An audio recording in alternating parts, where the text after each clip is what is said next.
Hey there, no problem, parents. Hey, before we get into today's episode, which I'm super excited to share this episode with you today, all about fear and the fear factor. But before we get into that, make sure that you head over to the show notes, click on the link, get your $100 off coupon to become a no problem parent. We've enrolled several new parents into our program in the last couple of weeks.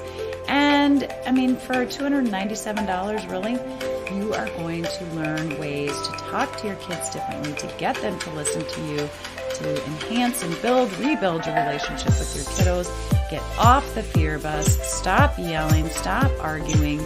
Are you exhausted from handing out consequences that never work? There's a reason those consequences don't work, and I'm here to help to show you how it's possible to be able to actually give your kid a natural consequence. Let them be upset about it. You don't have to be. And you're actually going to preserve your relationship with your kid at the same time. Lots of stories I could share with you about how I actually make that possible, make that happen. We don't have to feel sorry for the kids. We don't have to convince or give in.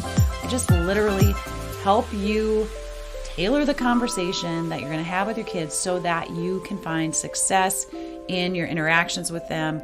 Literally, life is just going to be that much easier and more joyful and happier. So grab the link in the show notes, use the coupon code 9years. That coupon code is only good for just over another week. So you want to go in and grab the course and the program right away. You'll join our private Facebook community, and also take a screenshot of this episode or your favorite episode. Share it on your social media, Instagram, Facebook, or LinkedIn. Tag at No Problem Parents. You're going to be entered into a drawing to win a copy of our book, No Problem Parenting, Raising Your Kiddos with More Confidence and Less Fear. Who the heck doesn't want to do that? Take a screenshot, share it with your friends and family, tag us, and we'll enter you to win a copy of that book. We're going to be giving some of those away at the end of this month, November 30th. All right, let's get into today's episode. Welcome to the No Problem Parenting Podcast. Turn behavior problems into no problem with Jackie Finneman. Are you ready to become the confident leader your kids crave you to be? Do you want to learn how to make parenting easier and more fulfilling? Whether you are at your wit's end or you want to have more fun as a parent, you're definitely in the right place. Now here's your host, Jackie Finneman. Hey parents, what if you could change the way you look at fear? Jacqueline Wales has a deep understanding of what's behind fear and the questions that you can ask yourself to break through limiting beliefs and stories that may be causing you to play small in life. You're going to discover how to framework your ideas about fear and failure so they serve you instead of hold you back. Now, Jacqueline developed a fearless approach herself after enduring and then breaking away from a nightmarish family to establish new patterns and to find peace. She's now an author, a keynote speaker, and trusted advisor to successful, high-achieving women, and she's an unwavering champion for being fearless. In our conversation today, we talk about key ideas and questions from her latest book, The Fearless Factor at Work, which I highly recommend, by the way, especially if you've ever allowed your fears to get in the way of speaking up or taking courageous action. Welcome to the show, Jacqueline. I am thrilled to have you here today. Thank you, Jackie. Pleasure to be here. I am in awe of the lifetimes that you've lived. I'm amazed at your resilience and your ability to push through fear, and just I'm just excited for parents, for other moms out there to hear from you and your story of resilience. I'm just going to have you jump in and begin with what you mean by your life has been driven by motherhood. So we'll start right at the very beginning. I grew up in a very abusive home where my father, an alcoholic, was very violent at times, and we were poor, so there was always a struggle to put food on the table and so forth. And I also had a brother who was severely, at the time we called it retarded, because when he was born, he couldn't see properly, he couldn't talk, he couldn't walk. And basically it was a result, as I heard many, many years later, my mother trying to give herself an abortion until she was 5 months pregnant, because my father said he would kill himself if they had another child because they couldn't afford it. So, that was the origins right there. I then left home at a very early age, moved from Edinburgh, Scotland to London, and I got pregnant because I was basically sleeping with anybody who wanted to sleep with me because I was looking for love in all the wrong places. Mm-hmm. And I got pregnant. And I was supposed to give the child up for adoption at birth, but I couldn't. So I had her for 3 months before I finally had an incident one night where it was obvious that the behaviors from childhood were definitely going to damage this young life. And I decided then that it was time to give her away. And I did. And so she was given up for adoption. Then I got married about maybe a year and a half later, and I ended up with a son. And 3.5 years later, a divorce, and I left my son with his father in London. Then I moved to San Francisco. And of course, my life was a complete wreckage. One thing after another. There was a lot of drugs and alcohol and a lot of abusive behaviors, self-abuse behaviors. And I finally moved to San Francisco, where I met my husband, who I've now been with for 43 years. And we decided that we would try for a child. And I was terrified. I was like, I've already done 2 of them, and I definitely don't want to do any more. So we decided that we would get help. I would have a baby, and we would get help, i.e. a nanny, to help me take up some of the load. And so we had our first child, Serena, who is now 36 years old and an amazing and a beautiful person. And then about 14 months later, his daughter, or my husband's daughter, arrived from Thailand, a complete stranger. And I had to learn how to be a stepmother and a mother at the same time. And that meant, of course, a lot of challenges right there. Mm-hmm. I went to step parenting class in order to figure out how to do it right. And then about another, 3-4 years later, I had my last child. And because I felt like I was doing really well with this. So, I'm often asked, what was the impetus for me to change my behavior and really develop the person that I am today? And I say my children. I had to become a better person, not just for myself, but for my children, because I did not want to raise my kids with the same repetitive behaviors that you see in generation after generation. And eventually I wrote a book called When the Crow Sings, where I took a look at 3 generations of women giving birth to children outside of marriage and how it impacted them from generation to generation. And it was a semi-autobiographical book. And I told the story of my grandmother, my mother, and myself. And it's a fairly complex story. It's set in 1914 at the beginning and ends in 1997 with the child who was given up for adoption. So it really covers a lot of my own personal history in there. And my mother's life was pretty tragic in so many ways, because my grandmother had 2 children before marriage. My mother had 2 children before marriage. And then I had one that I gave up for adoption. So there was a lot of repetitive stuff. And as you know, Jackie, generations do repeat patterns. And I was determined to change my family dynamics completely. We are a very loving, very connected and amazing family. And I have a wonderful relationship with the son I left when he was 3.5.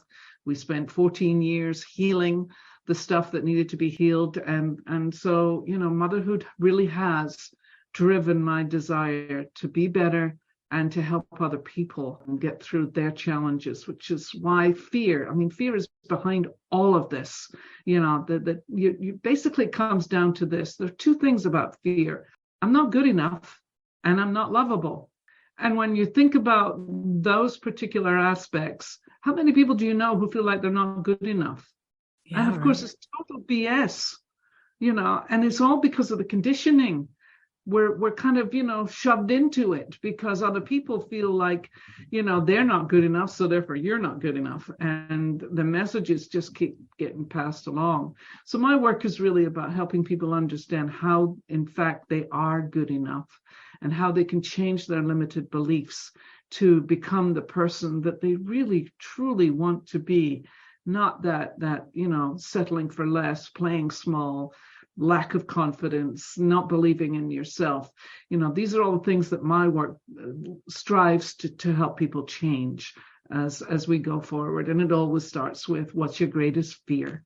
So tell us about the Fearless Factor. Tell us why. I mean, I get why you created it. Tell us what's all involved in it.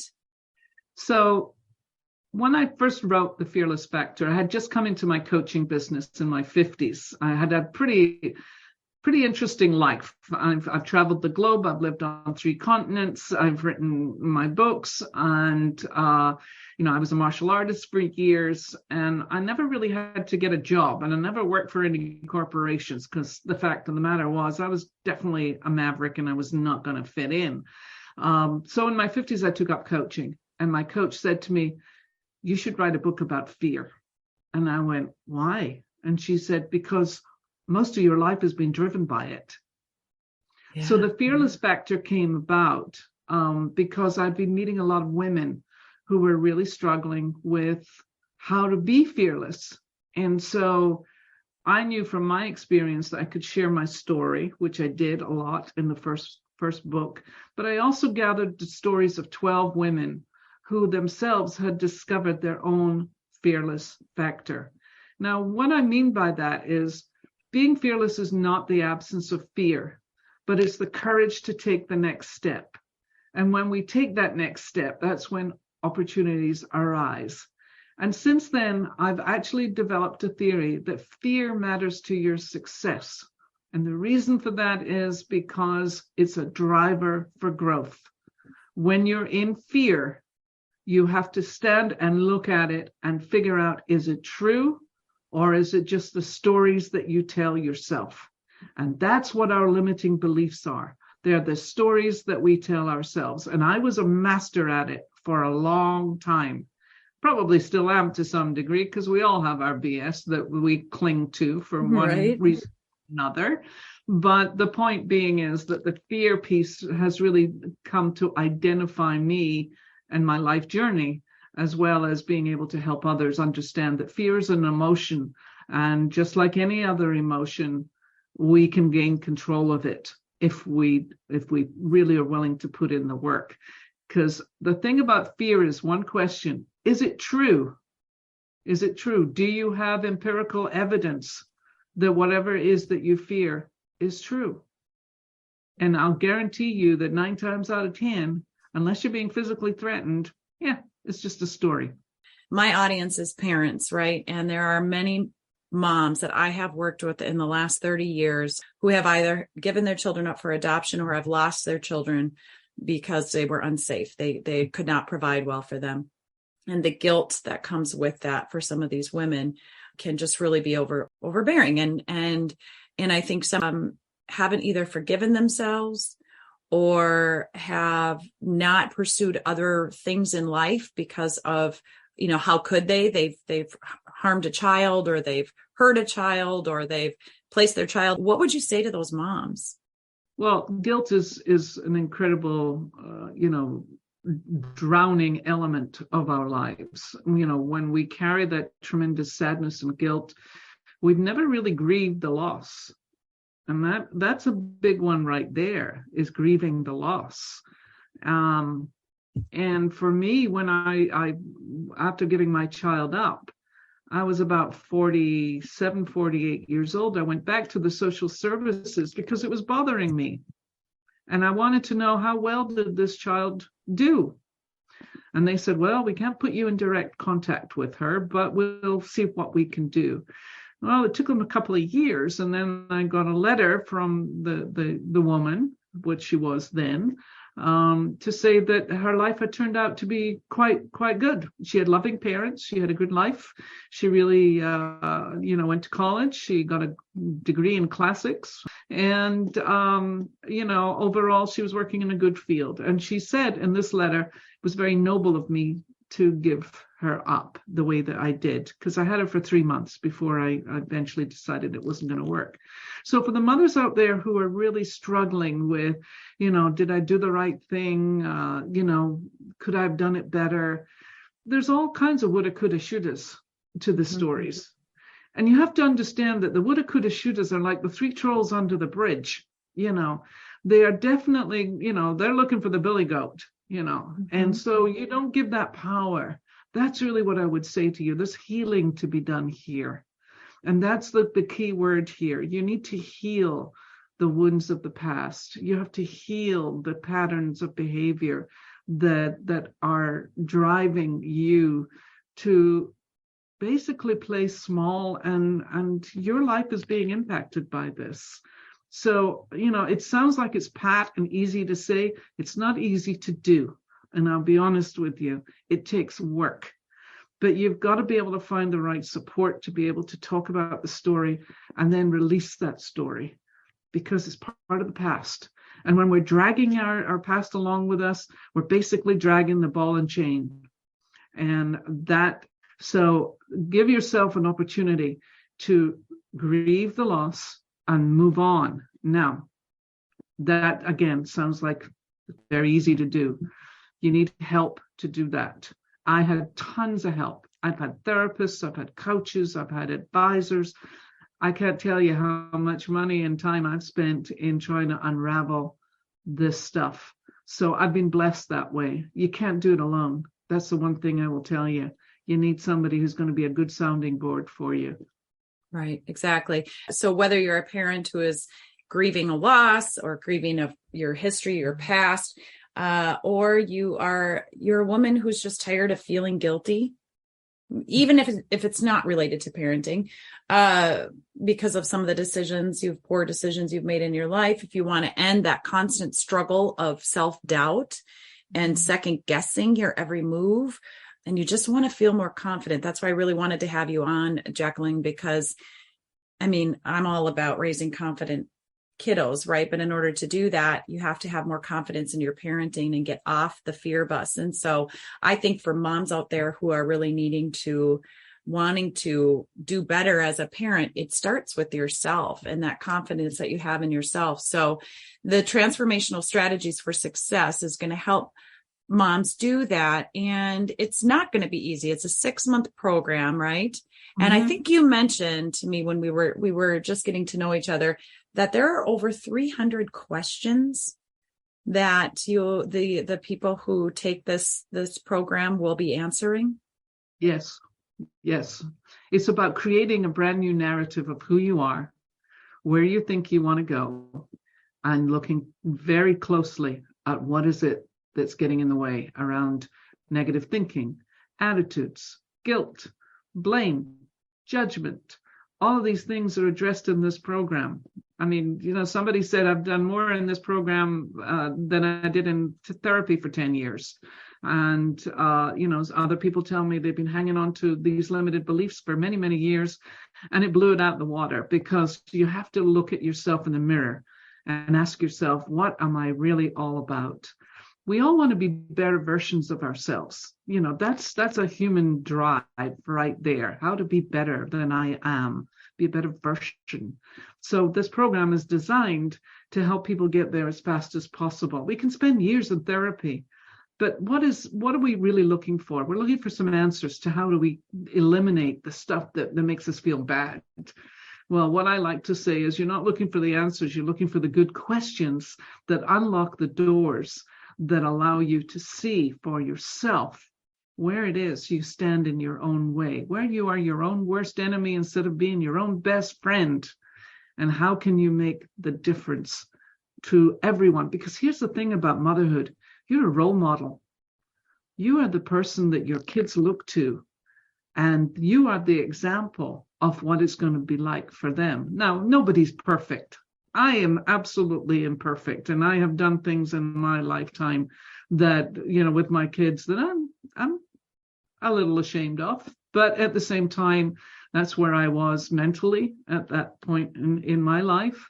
And a funny story that I always tell is my older daughter, we would have screaming fits when she was a teenager, and I was doing my control issue stuff, and, not doing it the way I want her to do it. And after we'd finish, she'd look at me and she'd go, "That's another 5 years of therapy you owe me." Right? Oh my gosh, for sure.